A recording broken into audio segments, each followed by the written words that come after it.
So watch this space.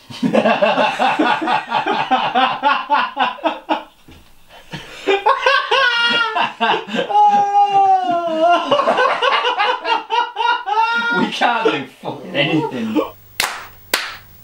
Yeah!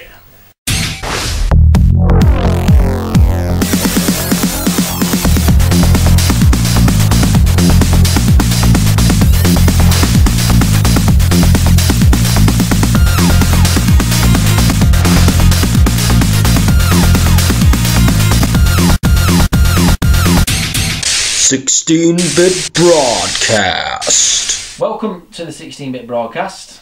We are the 16-bit brothers. And welcome to the show. So which episode's this? This is episode 4. 4. Yeah. Sorry we didn't have one on Sunday. We had a bit of a falling out on camera, didn't we? We did. We didn't have an episode of anything. It was nearly the end of the 16-bit brothers. Yeah, we had quite a bit of a fallout. Yeah. You don't say a fucking word. It's been 15 minutes. Good. It's not What good. do you mean good? Good. It's not good. It is good. It's shit. You give me a load of shit before we start and it's meant to go, alright then, after it. Really? You give me We're shit fucking all the messing time. about. That's all you do. Right. Give us shit. We're not just doing it again. Just fucking do it from where we asked that question. I'll have to try and see if I Fucking can hell. do something together. Oh, Right. Cheery, cheery. Cheery, cheery. I can't be arsed, am I? Can't be arsed. Right, let's go then. Yeah. Let's just fucking pack up. Absolute baby. Shut the fuck up. But we do it all the time, so Yeah. I think we're alright, but the toys were well and truly thrown out of the pram. In fact, the toys were taken home. Cheers. My toys Yeah. were taken off. Roger took all his amiibos. I took my and amiibos off. then said, "Oh, that's it, taking them home." I was actually giggling to myself while they were picking up. Well, when Roger were coming downstairs with his bag with his amiibos, and I'm like, I can't believe he's doing this. But it's alright now. Well, it's always I alright. think everyone was in a bit of a shit mood and things have got... We always fall out. It happens, doesn't it? It's Yeah. bound to happen when you... We're, the thing is, we're okay with being mad at each other. Yeah. So sometimes, yeah, emotions and We're high. used to getting mad with each other. We are. So anyway, But then, once there's a blowout like this, it seems to like go down back. It's like a build-up, isn't it? build the It's tension. like a build-up. Yeah. Halfway through is when we're at our best, isn't it? We're Yeah, a bit chilled just about now. halfway. We're a and bit then- chilled now. Yeah, we are a bit too chilled. It's like everything's come out. We've called each other everything that we wanted to say. Yeah. But anyway, what have you been playing? I mean, I've had to crack into it. Yeah, go for it. I've had to crack straight Crack into off. Crack it. one. I've been playing Gears of War Judgment on the Xbox 360. Yep. And I've not played any of the Gears of War for a long time, so I thought, I'll play it. I think we all played Gears of War 3 together, didn't Yeah, we did. Yeah. We did. Played Gears of it. War 1, great game. Very started when I got my Xbox 360, I got that. Gears of War 2, great game. Bit of a piss poor ending, to be fair. Really, really easy boss battle. Remember, like when you just push buttons to beat it. What? I can't actually. You're in like a helicopter, you're circling it, and it just says press Is this, that, yeah. press that, this, Yeah. press that. That was my Right. first experience of that kind of thing, when it just went press B. Couldn't believe it. Yeah. Because the first boss on Gears of War is solid, Solid, isn't it? and then the second one's absolutely piss easy, and then Gears of War 3, solid. Yeah, pretty hard. So I'm actually at the final boss on Gears of War Judgment, and do you know what? That's a poor game again. It's a poor game for me. If you like Gears of War, if you like the control scheme, if you like everything about it, then you're going to enjoy that. But the story and everything that goes with it is just very poor. You could tell it was a cash in, Yeah. complete cash in, and I only picked it up for a £5. So But just imagine paying full price to that, yeah, like I did when it first came out. I love Gears of War, and I loved Gears of War 3, so I got it straight away.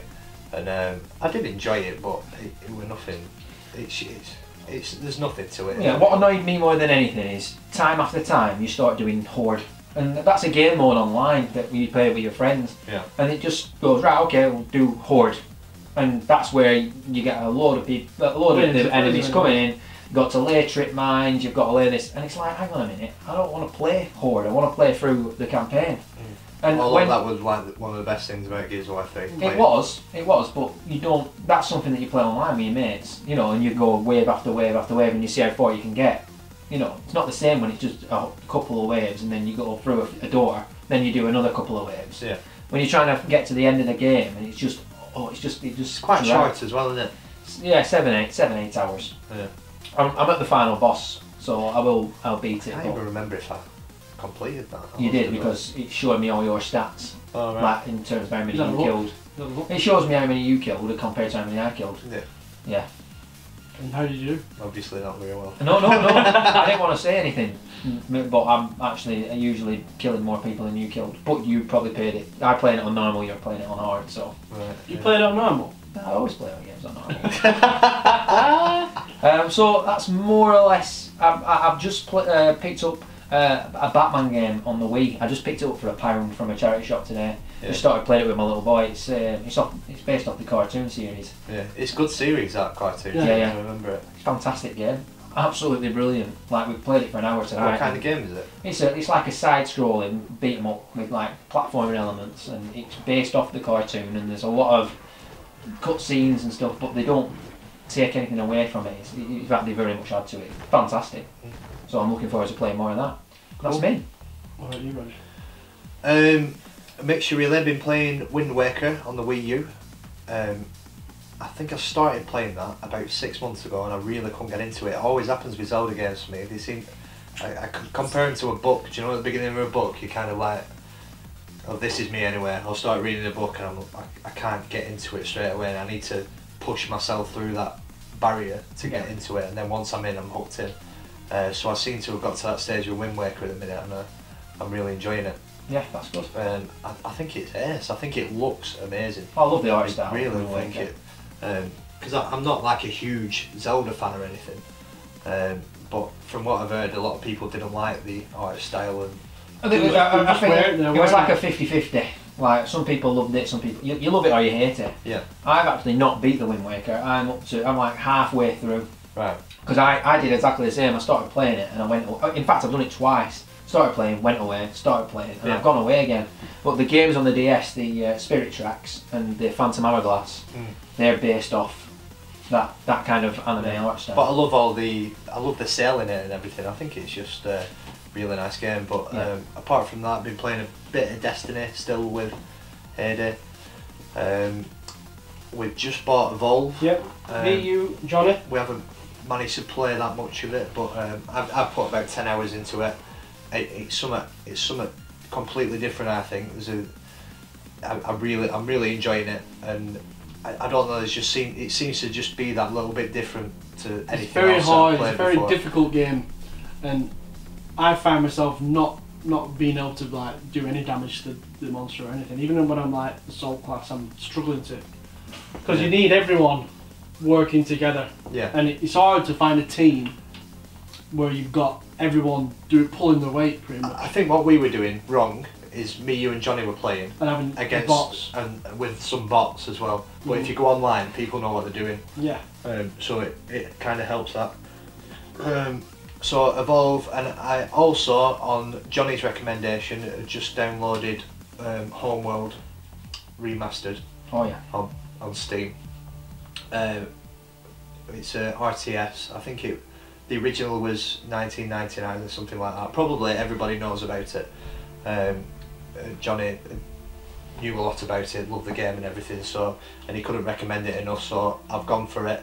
Finding it really hard to get into the controls and everything, but looks amazing. The story seems really good, and I think it's something that it's definitely not for everyone. I don't think. No. But it is something that I think I'll end up enjoying. Great stuff. Adrian, As usual, I've been playing on Destiny. you're always on Destiny. Always on Destiny. Even we got Evolve, and like the next day he was back on Destiny. Well, Destiny's more like a job for me.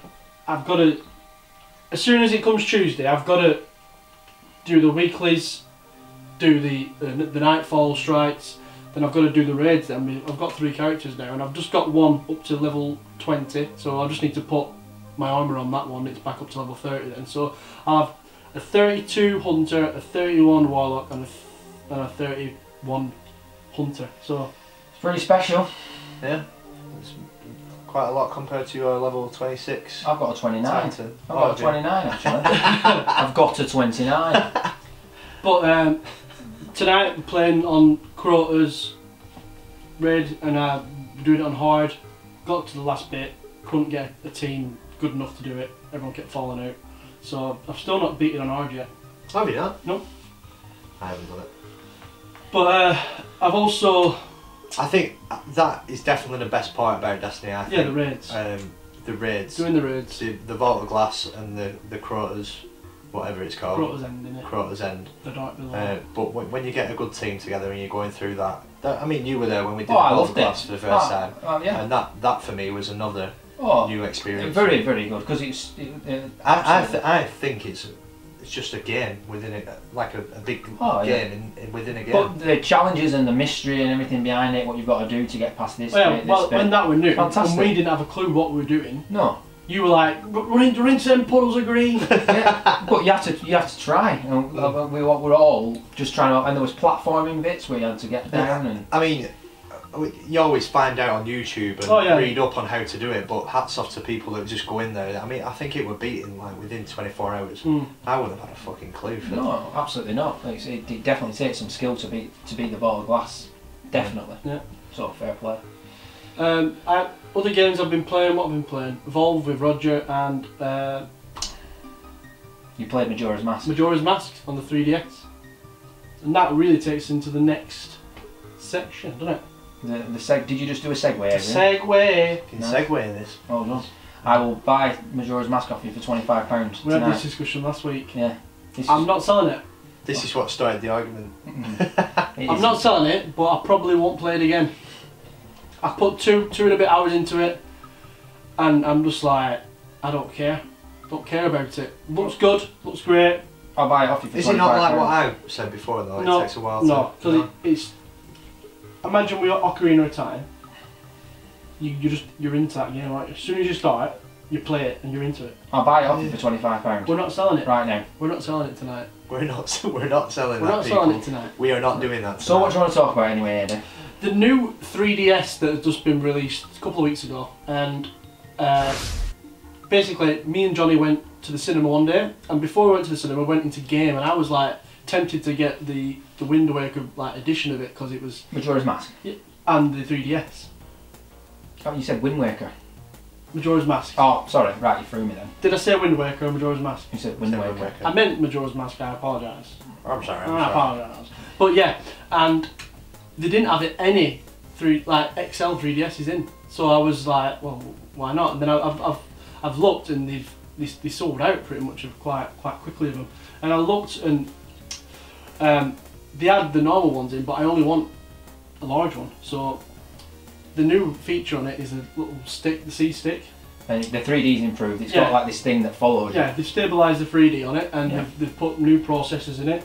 And I wasn't really fussed about getting one, but then when I was in the shop, I was like, well, I want one there. But again, I'm not like dying for one. I mean, now that I won't play the game, I don't really want to go and get one there. No, well, I mean the new 3DS, you say it's got like a bit of a graphics improvement. I think because the processor's better. So it's quicker. There's a couple of games coming out for it that you can't play on the normal 3DS.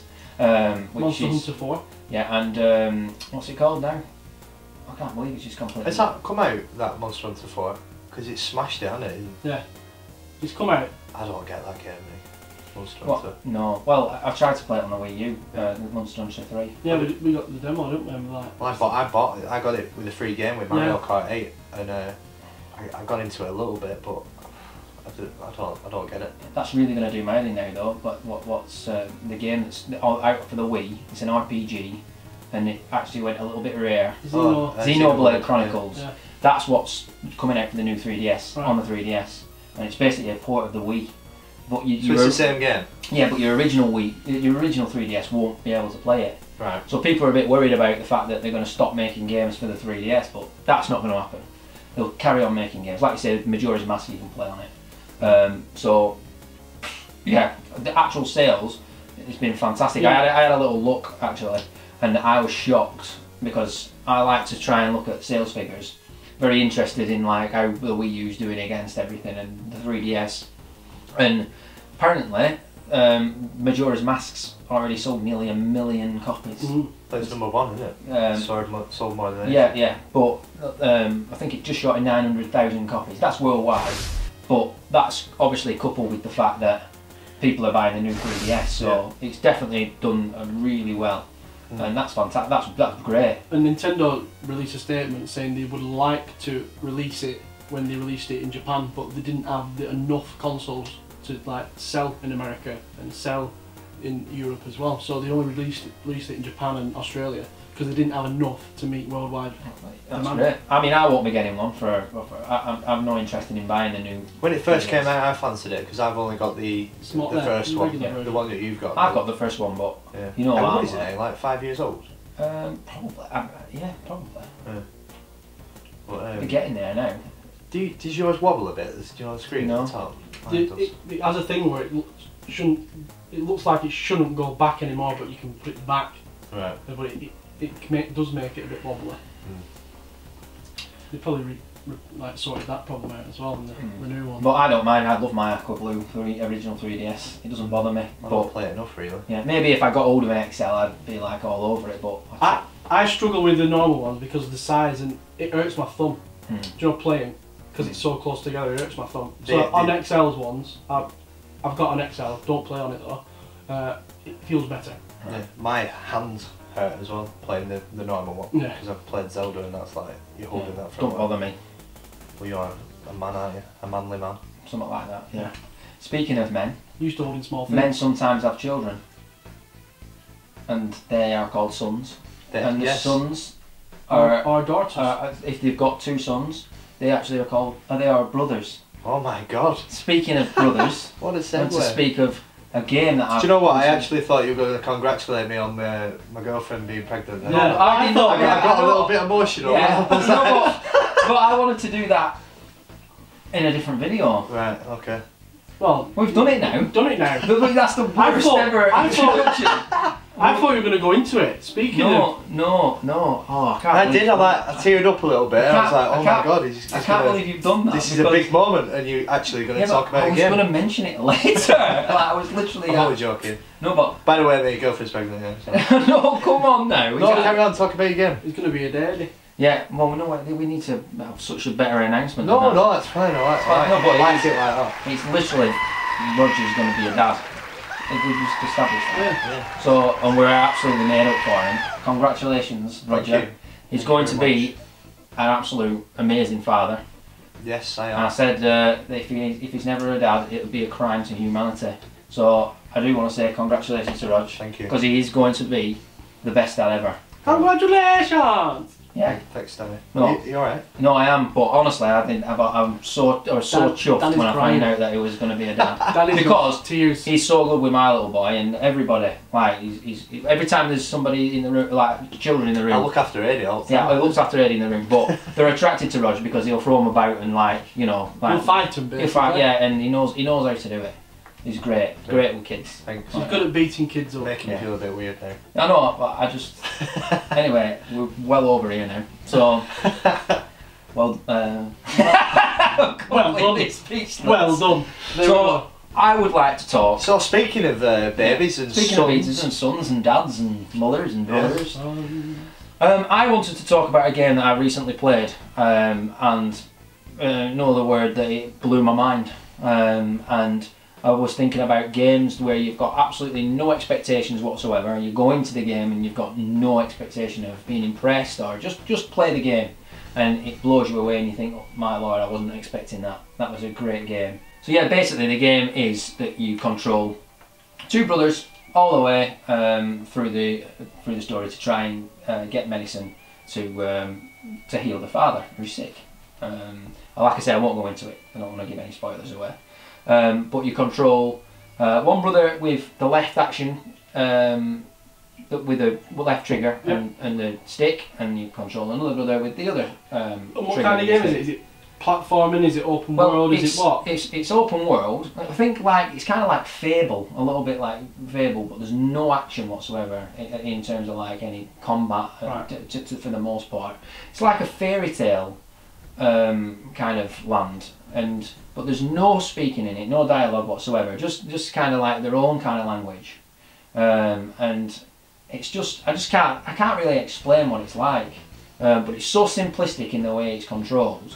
But the art style and everything that goes with it, and the journey that you go on, is it's just fantastic. But then, as you go through it, you become connected to the characters and everything like that. And then, you know, there's just moments in the game, and I'm not going to say where, but where you're just like, wow, like I can't believe that it's got me. Like a game's actually gripped me, and it's only a DLC game. Did you cry? No, I didn't, but I felt I felt like it. I felt like I didn't cry, but I felt emotional. It's quite funny how you said that. Then it's only a DLC game because you're quite anti DLC, aren't you? No, I'm not anti DLC for the indie market at all. I think that it's actually what I was going to say about it is it just shows that there's so much creativity on that side. Where the mainstream AAA titles now, they're so worried about messing up, making mistakes, that everything seems a little bit samey, because they've got to make sure that they're all blockbusters, cinematic, you know, and the shooting and the mechanics and everything have got to be on par. Where the indie kind of market, they're able to be more creative, take more risks, do different things, and that's another thing. It restored my why I love gaming so much, basically. So I would advise anybody that's never played it. It's called Brothers: A Tale of Two Sons. You got it for free, though. I got it for free on Xbox Live. It's $9.99 at the minute, but it's only 3 hours long, but it's well worth it. Just for the experience. Games where you play and you don't forget about them. Like the day after, I was still thinking about it. I was thinking about it. I think that's powerful. I think it is powerful. Well, the fact that you want to talk about it so much. Emotional. Definitely, yeah. And what I wanted to ask as well, if there's anybody ever had any experience like that as well, where you've gone into a game with no expectations whatsoever, and it's just completely blown you away. We'd love to hear video responses, or if you've got anything that you want to say, comment below. Because I'd love to find out about some more games that would do that to me. Definitely. I can think of a film off the top of my head that did that to me. Go on. Training Day. With Wesley. Wesley Snipes. Not Wesley Snipes. Denzel Washington. Yeah. I've never seen it. That's something that it just came on. I don't know if I had it on DVD or someone said watch it, but no expectations. Didn't even know what it was about. Put it on and I was just like, this is fucking brilliant. Have you seen it? Is he when he's a police guy? Yeah. He's He's like a narcotics. Bit crooked. Yeah, it's well good. Really I should watch it. Good film. I've only ever seen the cover. He's like that, isn't he? Anyway, speaking of films. Yeah. Speaking of films. Hey. Segmenting. We're getting fucking good at this. Hey, aren't we? Segmenting. We're getting in the groove. I got a bit excited last week. Something came up on my Facebook and it was... Sorry. What? Something came on my face. Alright. Something came up on my face. Book. Fucking hell. Sorry, mate. That's it. That's what I have to work with.